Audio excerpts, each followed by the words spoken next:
All right, we are on, don't we? So, welcome to the show, good people.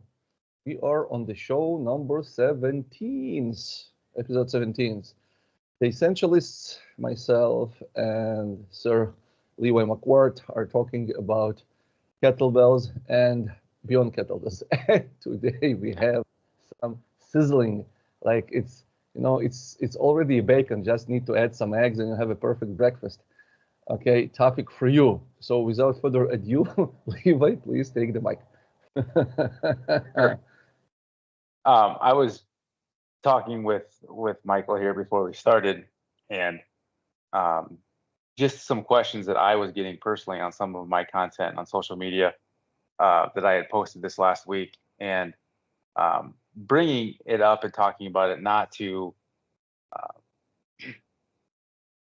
to not to single out a person or an individual. It's important to remember when people are commenting on social media, especially for me, that English might not be their first language, and asking questions or making statements from a different culture standpoint is something that can be difficult. I'm not sure how I sound to people, in other countries. And so I try to take that into account when I respond to people, but I do get irritated with some of the questions that I get.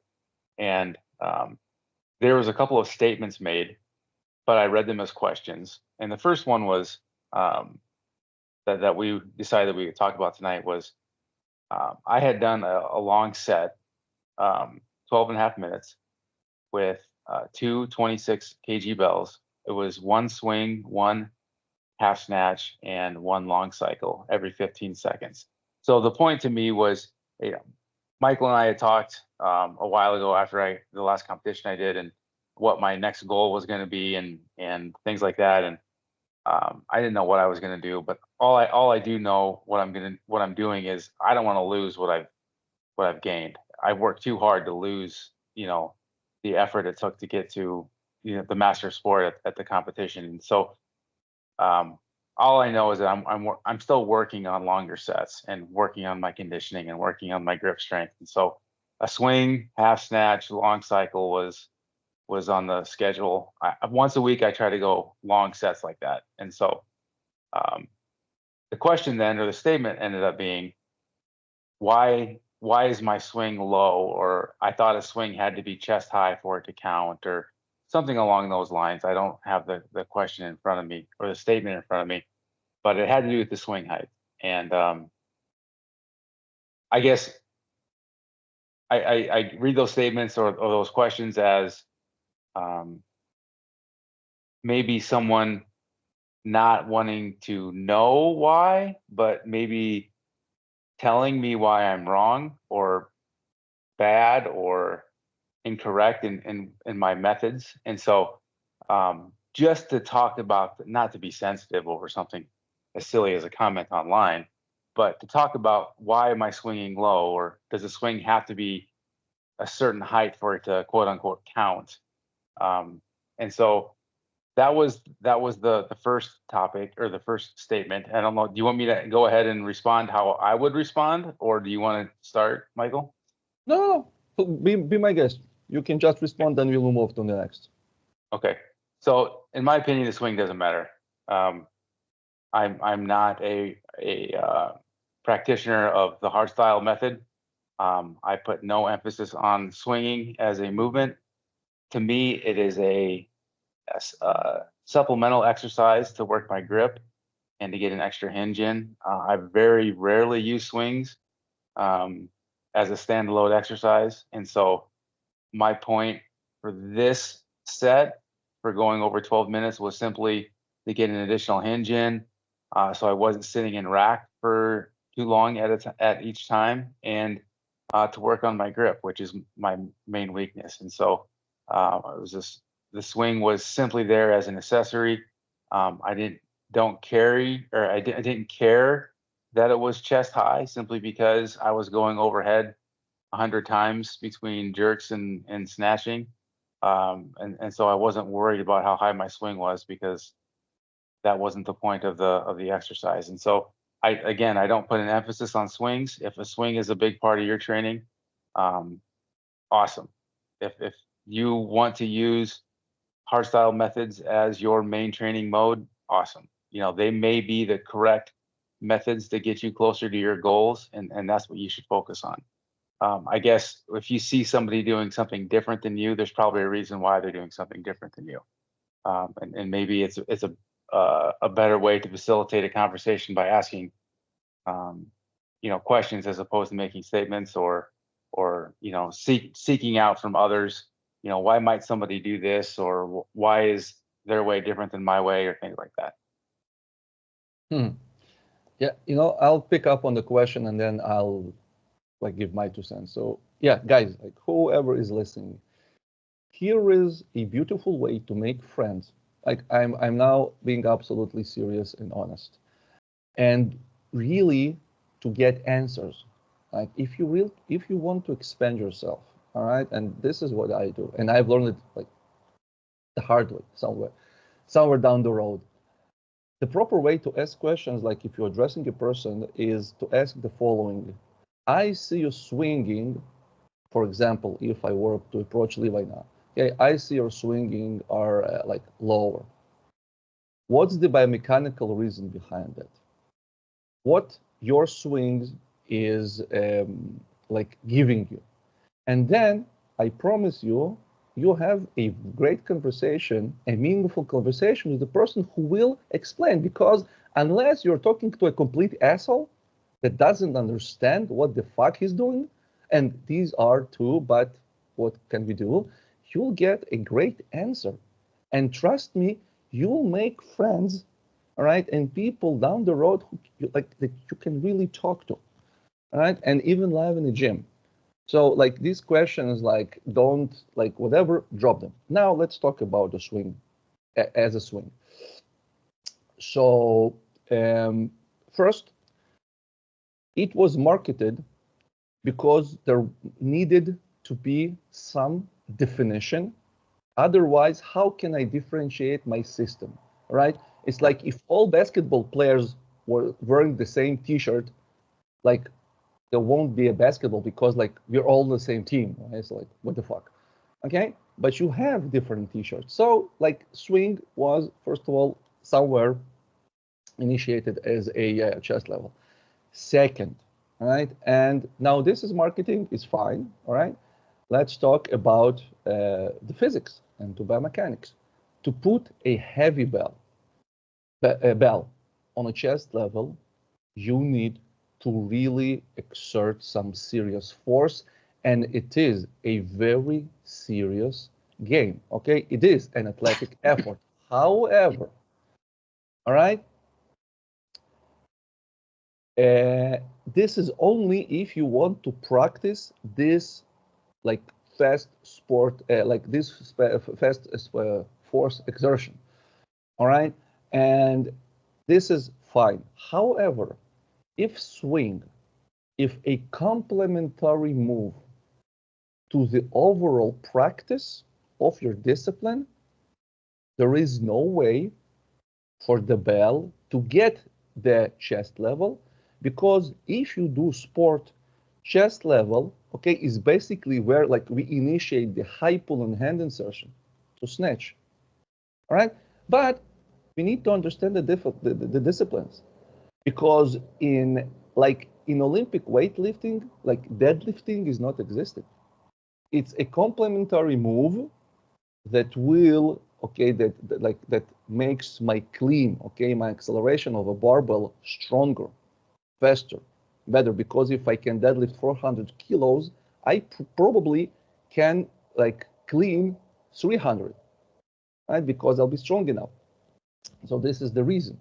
All right, and in kettlebell sport, swing is an accessory move for a snatch, because this height, we go about 45 degrees often, because this is where the hip drive, and we begin a complete different phase. And if I want to put a bell on the chest level, I'll do high pulls, all right? So we're talking a completely different discipline here, all right? And to make it better example, if we're talking about running, if I'm running longer distances, there is absolutely no reason for me to make it a 1-minute dash style. Okay, it's stupid, and I won't make a long distance, right? So this is the same as we do here. Okay, like swing, like we do not do swings. Like you see us do swings, we do completely different things. So just ask us, all right? Because like what you see is a swing, but what we do is not a swing. Right? It's an absolutely like it's a different conversation. Okay, so again, like marketing wise, yeah, it was initiated because like strong first, and it's again, and I talked about it with Gregory on his podcast on Kettlebell Nights. Like it's a great system to produce explosive strengths. Sets of 5, like you take a 40-kilo bell and you swing it, like really hip hinge it to chest level, dude, it's some serious explosive strength going on there. All right, but that's it. If you want to move a bell for a longer, extended period of time, you might guess right, it won't serve you. Because biologically and physiologically, our nervous system, our like creatine phosphate, what we have, it's basically done within 15 to 20 seconds. Yes, we can replenish it, right? The maximum force output. So it can be done. And if you're moving light bell, honestly, and you're doing these chest level swings, I would consider expanding to something different that will give you a bit more, because you are kind of messing up with endurance training, but you don't do it. So like if you want to move a needle, do it. If not, like just take heavy bell and practice short sets. Next question. Yeah. So the next one was, again, it was on the same video, just on a different social media platform, but it had to do with the snatch, and was asking me if I was cheating by dipping under to receive the bells overhead. And if for those that have used kettlebells, competed with kettlebells, I'm sure you're aware of the definition of a snatch, which is pretty basic in that it's going to go from your hinge to overhead in one smooth motion. So there's no press out. Um, there's no stopping it in the rack position. Pretty basic, pretty simple movement. You want to make sure that you lock out and fixate overhead, which you can absolutely do with a dip. If you've ever seen anybody compete, you know that even with a single switch, single bell set, that a lot of times in those last few reps, you'll see people dip underneath with a single bell as well. Once your grip goes, it's survival. So again, that is kind of, as I just mentioned, my grip is my weak link. And so in order to save my grip over the course of a long set, or with heavy bells, I dip to receive the bells, kind of like the second dip in a jerk, to receive the bells overhead, because I don't have to pull as hard with my upper body or pull as high, because I'm dropping underneath. And so it is more lower body dominant, or fatiguing, however you want to describe it. But again, the point is to save my weakest link in the grip and forearm pump. And so that is the whole point to dropping underneath, and it's absolutely fine. It's not cheating. It's silly to me to think that, I think everybody knows I compete, and if I was cheating in my training and then going to compete after cheating, it was more of a like, why are you asking me this, or why are you commenting this? Goes back to what Michael was saying earlier, is asking your questions in an appropriate manner will facilitate discussion versus generating irritation. So I guess that's kind of that was the second of the two questions or comments. Okay, so and actually, these are good questions. Like there are really good and decent questions that are being asked in a peculiar way. But let's address the second dip. So historically, kettlebell sport is and yeah. it could be, again, it could be a language barrier type thing, and and there's a lot to. I mean, there's a lot going on when different languages are, obviously, as you and I are. English is my only language, Yes, let absolutely. alone second and third. So it's important to remember that people are coming at this from a completely different perspective and culture. So anyway, that's neither here nor there. But No. It's yeah. The syntax is very important because it is, and I know it firsthand. So sometimes I write something that, like for me, it's like normal, and yeah, like people don't understand it, like and ask like, what have you meant? And then I realize that I've maybe put it in the like, it's like in an interesting, maybe somewhere like not so positive, although for me it was a very naive question. So let's go back um, to the sport and the dips. And again, historically, kettlebell sport was originated under the Soviet Federation of weightlifting. It was basically copied. And in weightlifting, they dip. Okay, why they dip? Because if you can, this is why like you have this expression of muscle clean or muscle snatch. If you can muscle a weight all the way up, it is not your maximum. Okay, and since weightlifting, Olympic weightlifting is about a pure maximum force output, it's like, like it's control, like it's eliminated. If you can drag it, it's not your maximum. Okay, so the only way for you to really test the maximum is to drop under the barbell and catch it. All right, so this is why they do it. All right, there is no aesthetic reason. Okay, like let's dip and we will look different than the powerlifters. Okay, no, it's a complete different biomechanical and physiological setup and the complete different goal. Okay, overall. So kettlebell sport was copied. Now kettlebell sport is all about endurance and it's all about efficiency. And if you want to go longer sets, okay, like you cannot push press it. And again, if you can push press it, take heavier belts, dude. Like very simple. Like alas, you want to practice push press, which is fine, but you need to understand what the hell do you want. Like you're blindly following some dude on the internet, or you really like have put some brain energy into the process. And I'm sorry for sounding like an asshole, but this is what it is. All right. And you really like deliberately with plan, with goal in mind, saying like, I want to nail 10 minutes of push press, of a strict press, which is an amazing. And again, Vasiliev did it with Paul McElroy, and it was quite a fight, like because pressing for 10 minutes straight, like damn, like this is sick.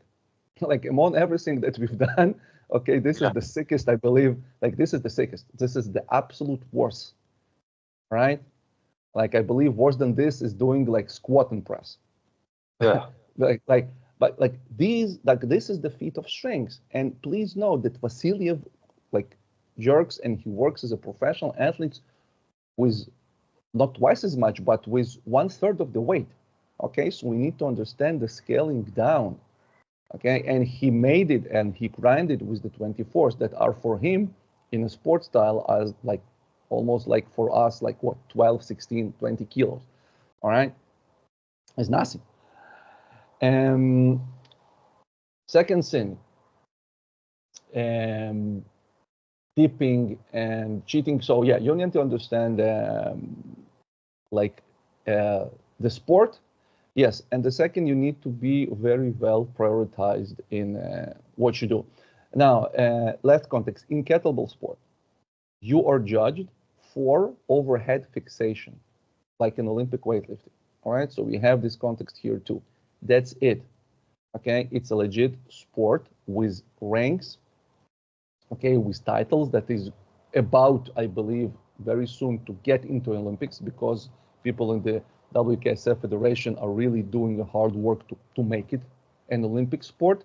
So since you're judged by the overhead fixations, the other thing is to make it as efficient as possible to gain the maximum points. Otherwise, what, you're coming to lose? You're preparing yourself like to lose to somebody who does twice as you because he dips and it's more efficient. Again, right? There must be some thought process. Yeah, that's it, I believe. Oh, and to address, and you'll save it to the end, like the general discussion, but often questions like these coming from people who never done it themselves. So it's probably like people who either they did it with 8 kilos and said, oh, it's easy. True, 8 kilos are easy, right? But otherwise, you probably haven't tried to do a like half snatch or whatever for 10, 15 or half an hour, okay? And see every competition when you're going for the, like for your maximum, and in snatch, the second dip is allowed by regulation. So there is no problem. I can go dipping snatch from minute 0 and I'll be counted every rep because it's legit, especially like in Johnny Benidze, snatch. And Johnny Benidze, he's one of the great lifters that came out of like Russia. But the dude weighs 33 or 30. His body weight, he's small, and his body weight is 62 or 63 kilos. He jerks long cycles double 32s, meaning he is putting above his body weight over his head. All right, and he does number that like huge heavy dudes don't. Right, so the boy dips, and his snatch is a dipping snatch because for him moving 32 is almost half his body weight, slightly more. Okay, so we need to understand it. Like for me, it's snatching 40. Of course I'll dip. I probably won't be able to bring it overhead, but I'll dip. Okay, because it's a freaking half of your body weight. So please, okay, just understand. And again, you're judged for fixation. You fixated, done, it's legit. It's not a pressing competition. Please, the third one. Yeah, I believe there was a third one. Well, yeah, this wasn't a recent one, but as long as we're talking about silliness, this one was on my favorite social media forum, Reddit, and they were saying that using a belt was cheating. Like it didn't matter how many reps you did, but it doesn't count because you're using a belt. And of course, that's nonsense. It goes back to I think just the lack of education or the willful ignorance. There's such a huge push, at least from what my point of view is, for the hardstyle methodology, and it's just not the same as the kettlebell sport. And they're completely different modes of training with different goals, different techniques, and they shouldn't be compared. And one is not the other. And I think the sooner that people realize that they are different, that there is very little. I mean, there's some crossover, but there's very little crossover. People would be a lot more, I think. I guess you wouldn't take a road bike on a mountain trail, and you can absolutely do that, but Yeah. it wouldn't be very fun. And then you wouldn't take I mean, you can ride a mountain bike on the road, but you're slow and it's a lot more work. And so there's a different tool for the different and a different technique and a different training method and a different.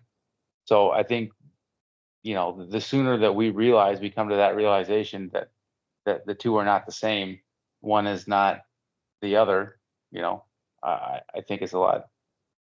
There'd be a lot more willingness, I think, to meet in the middle.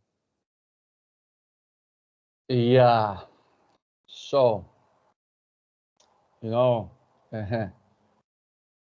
okay. So unfortunately, and this is again like this is that we talked to with Gregory extensively, like on the podcast, and like he digs in the same thing too.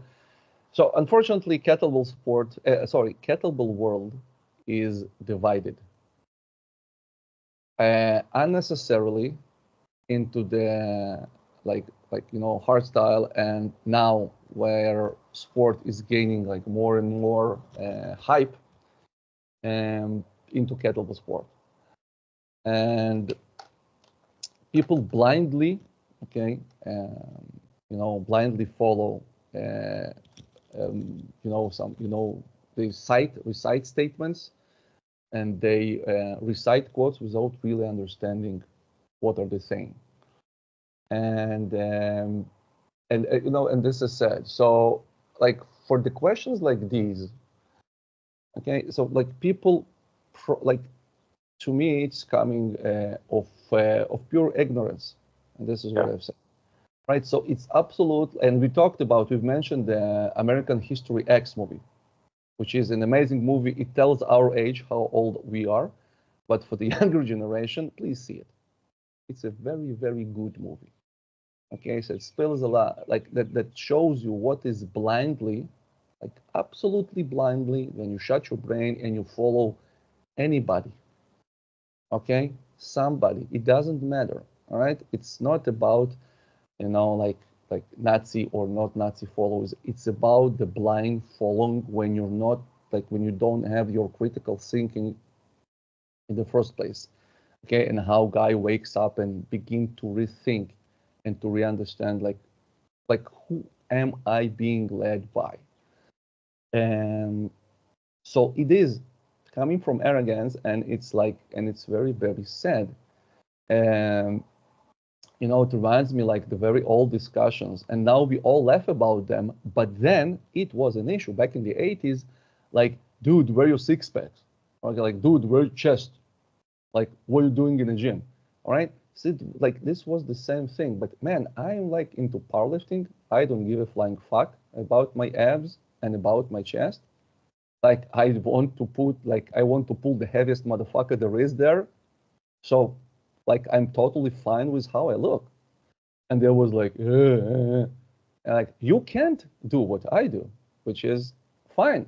Like, you are in complete, different discipline. So in the first place, there shouldn't be a fight, or there shouldn't be this stupid argument about stuff. Okay, you practice maximum force output, you're doing like the core work, and the bracing work with heavy bands, like short sets, amazing. And I've said this one time too many, when I need some explosive stuff, I turn into into hardstyle, period, because it delivers. All right, taking double like heavy bells and do these crisp swings when I really make an effort from my hips to bring those bells to chest level, it's like running 10-minute dashes. Right, it does something. But again, this is this is how things should be done, right? And as for everything else, like, you need, this is something that Dan John said, and I really like. I don't know if it his originally, but he said like very all times, like, if you want to critique a training plan, you need to finish it first. Same with the diet, and it was a very beautiful statement, and it is. I follow it like since then. So I say nothing until I really tried it and follow it and finished it. And then I can understand really what it does to me. Because at first it does one, then second, you're miserable or you don't understand. And then only by the finish, you're saying like, okay, so now I have an idea, what is it? Okay. So like, it won't make you less athletes if you go for kettlebell sport. Okay, for all the kettlebells heavy guys, okay, like heavy lifters, and it will make you better. It won't make you worse. It won't make you, okay, like weaker. It will expand your knowledge, right? And just try it, and then you'll have the answers to the questions. Because like, again, like in everything, people who wear a belt, there are two types of people. People that don't understand what they're doing, they're just wearing the belt because everybody else wears the belt, or people who really need to know how to work with the belt. And if you do not know how to work with the belt properly, then you need some hard questions to ask your coach.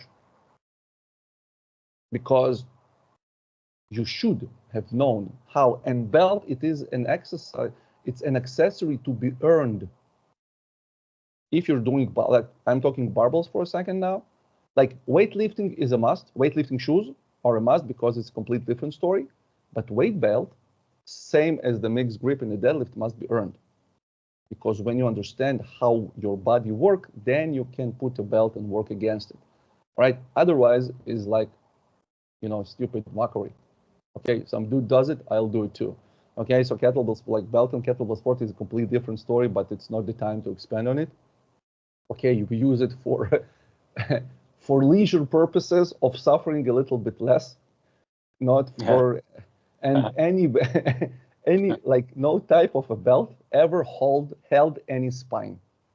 All right, so please let's cut this bullshit. Okay, spine is held by the tissue, not by any belt.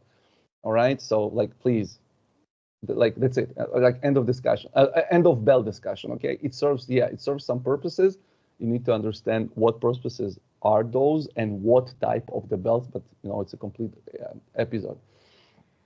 So to me, before I pass the mic to you, like to me, and I've told you before we began recording, like I look at it now, like it is really sad. Okay, it's not irritating because you see the level of ignorance and you see it everywhere. We can talk politics, okay, what happens now in the world. Okay, we are talking about like people intolerance to each other, like carnivores versus vegans, like whatever. Okay, you take it anywhere, and what you see there is ignorance that is used by people who are not, but people who are very smart and diverse to cut. Okay, like what is the saying? Not command and conquer, split and divide, divide and conquer. Yeah, yep. Divide and conquer. Okay, so I can sell your idea. You will blindly follow because you don't think, you trust me to do the thinking for you, and this is dangerous. All right, and then I will clash you against, okay, some other people who are the same, and they don't really like understand like why are we fighting.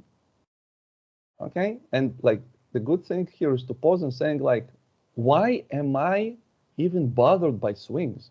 Like, that's a good like what's like the more psychological need within me that makes me so irritated that some dude is stronger than I am, can do stuff that I can do.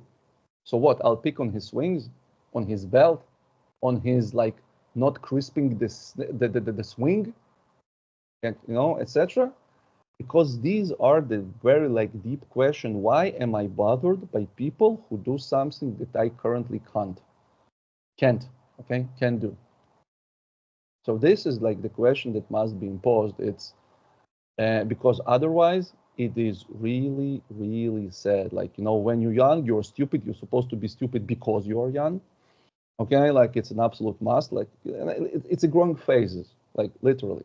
Honestly, when you're in your 30s or something and you do stupid things that like, dude, we expect you to learn by now and to understand, like if you're still doing this, all right, or at least ask questions. Like actually, this is what schools are for, to learn to teach you how to ask questions, but it's another topic altogether as well.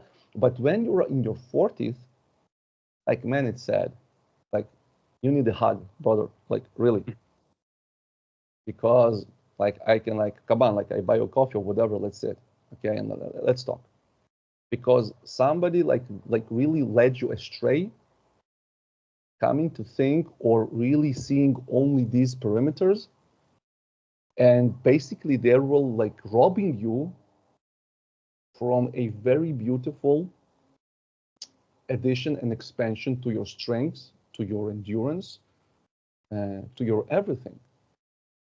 So, and that's it.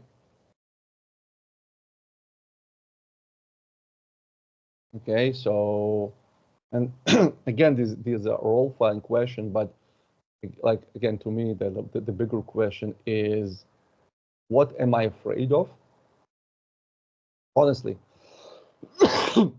That's a much deeper conversation. Yeah, yeah. Not for now. Yeah, not for now. But it is okay. And you know what? Let's dig into it next time because we kind of stumble upon it, and Yeah. we're finishing like half through. Let's talk about it. Let's talk about aging. Let's talk about Oh, aging because it must have like it has its own podium because training when you're older, and this is something becomes a hype, and I'm like really glad that smart people talking about it because training in your 40s and after your 40s is a complete different. And again, yeah. kettlebell sport plays and differs here as well, and we need to understand it. And then let's talk about fear because most of it are coming like from a deep fear to lose something that you already don't have for years, but you just pretend to yourself that you do, and it makes you aggressive, okay, for other people just to protect something that is no longer there in the first place. So, on this mellow notes, good ladies and gents, Give we me a will lot to think about the next week. absolutely please do, and as always, yeah, right, and please do as always, shoot us questions, okay, ask us stuff, and like fear not, ask about the belts, about the chalk, about everything, like ask the why questions, they're good, and we will like really address them like in depth and respect that they deserve and you deserve, because it is not